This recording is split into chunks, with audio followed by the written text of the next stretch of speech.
Virgo, hey y'all, how y'all doing? You have reached your Southern Intuition, and this is through the looking glass using the beautiful Wonderland Tarot and the Mad Tea Party, which the characters in the Mad Tea Party are not all mad, but they keep repeating the same actions over and over again, which keeps them in this cycle.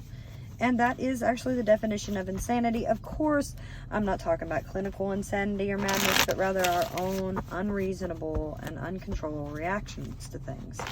So we're usually aware of the times when we react in ways that are not good for the situation that we're in, but we don't always examine them.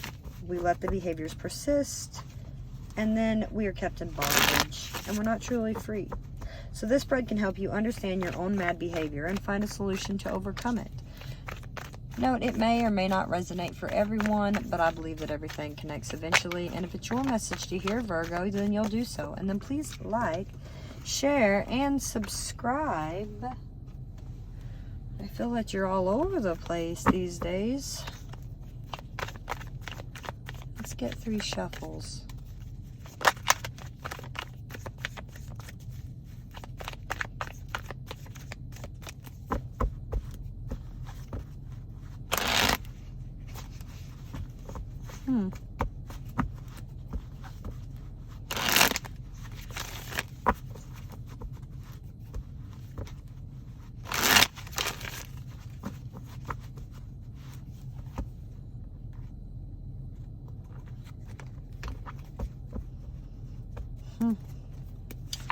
Underneath it all, we have justice again, and I got this for Gemini.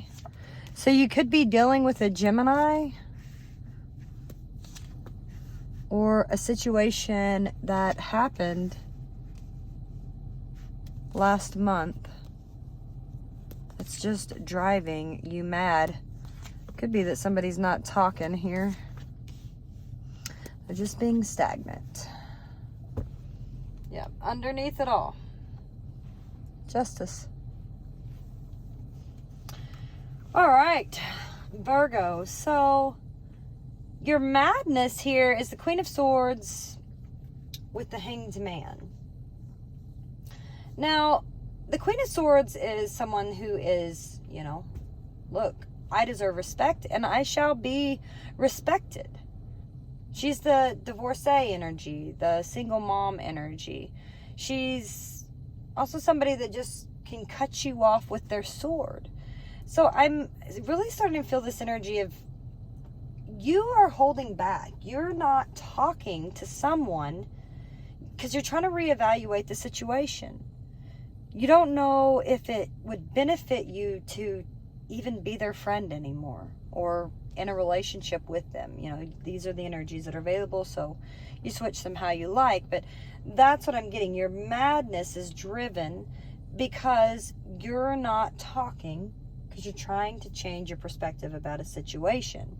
And the trigger of it is because you thought somebody was being a little sneaky to get one over on you. Like someone might have stole from you or stolen from your work or from a facility or whatever. You might have seen something happen here and you don't really know. You're like with this other group of people, like, do I express this? And I don't think you are. I think you're waiting, holding back to say anything, but it's driving you nuts.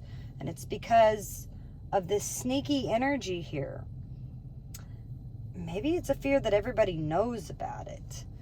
But your reaction is, well, I'll just wait. But then that's causing you to murder the time and just kind of drive you nuts here.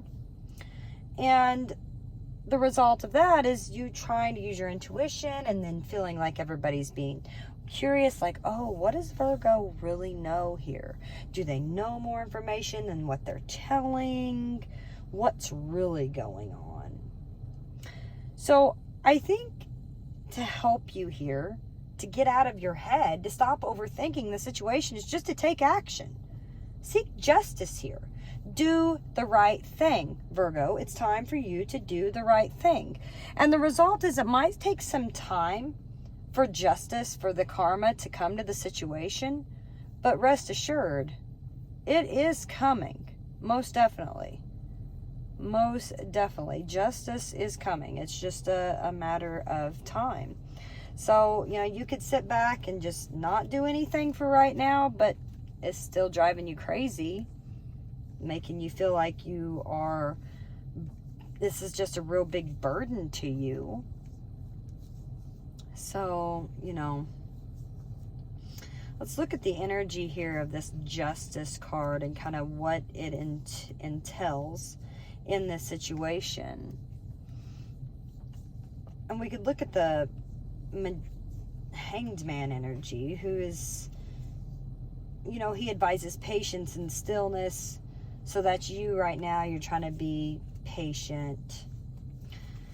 But also, through the looking glass, you know, there's many kinds of justice that are based on fairness, and some are based on the intricate mechanisms of logic and the guise of laws, and some are based on mercy, and some on the rule of debt, and such as an eye for an eye.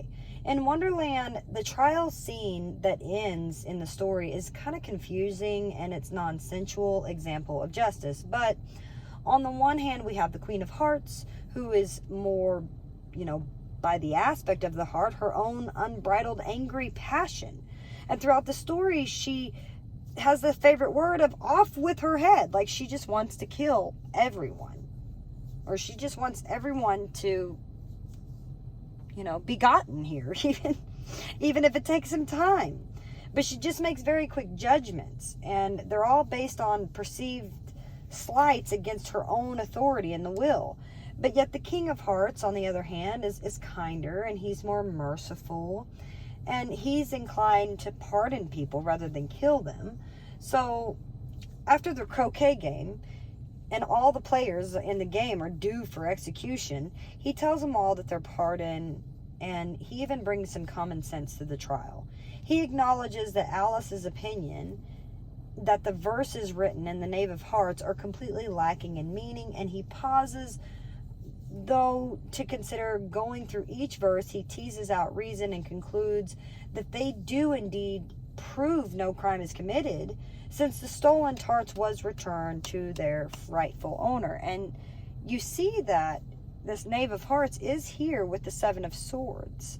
So I feel somebody's taken something here, and that's what's triggered all this. Somebody's taken something, and everybody's kind of like, oh, but I don't want everybody to know about it. That's what the problem is. Somebody's taken something, you don't want everybody to know about it, so you're stopping yourself from expressing. I mean, maybe they didn't take something, but you get the energy of that. Something has happened, and you don't want everybody to know, so you're just kind of holding back, trying to figure out a different perspective about it. And of course, yeah, it's driving you crazy. It's, you know, you need to use your intuition here. You need to get curious about it. Take action. Speak the truth. The truth will set you free, you know. So in a reading, justice promises that justice will be served. And the questions that remain are these. Who is serving up the justice, and what type will it be? Because if we are on the receiving end, then we will get what we deserve, as determined by those sitting in judgment. And over this, we have little control. Although we can take a lesson from the king and make sure that our facts are in order and are clearly understood by everybody involved, or we can be the one sitting in judgment. You know, we should note here that justice has far more to do with judgment than the card named Judgment, because we have the opportunity to pick which face of justice we wish to embody. Will we forgive others as we should wish to be forgiven, or shall we be deemed